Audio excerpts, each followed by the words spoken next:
So I didn't cover this earlier in the week when it happened, but Jason Heyward is the man that they have chosen to the Dodgers. Okay, here we go. The Dodgers have chosen to DFA.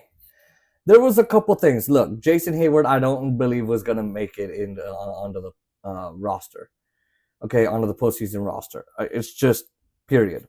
I knew it. However, they had a few scenarios here. They could go with getting rid of Kiermaier. They've already DFA'd Ahmed Rosario, which is stupid. But if I was Kiermaier, I would not take that lying down. Number two, and this is the big one. They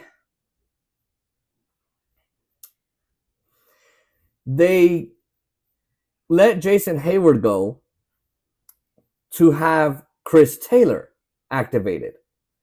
And you could say, well, Chris Taylor, he's come up clutch. He was doing pretty good before he went down. He did this, that, and the other. I just don't agree with this move. Chris Taylor has not been great, especially April and May. He was okay late May, early June.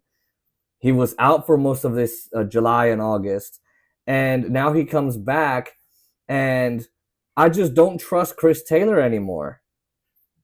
I don't know that he's the Chris Taylor of old. He's always been a shaky player, sure, but I mean, it's just insane how they made this move. And again, if they would have DFA'd Chris Taylor, they couldn't because he has 2 more years of team control. You got to pay him that salary. They would have eaten that salary. They ate Trevor Bauers essentially, so why not? They did it on purpose.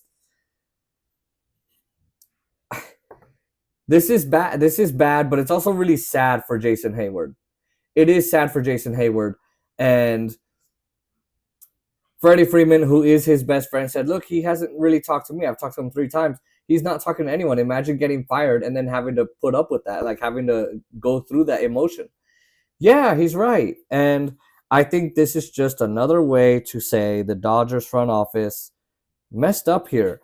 I would have IL'd him like, you know what? Jason Heyward is feeling something. Now you can't. The Mets got in trouble for faking medical injuries and all that, for roster positions and all that. I would have just IL'd him. I would have just done that. I would have sent him down, whatever. So he's now no longer a Dodger.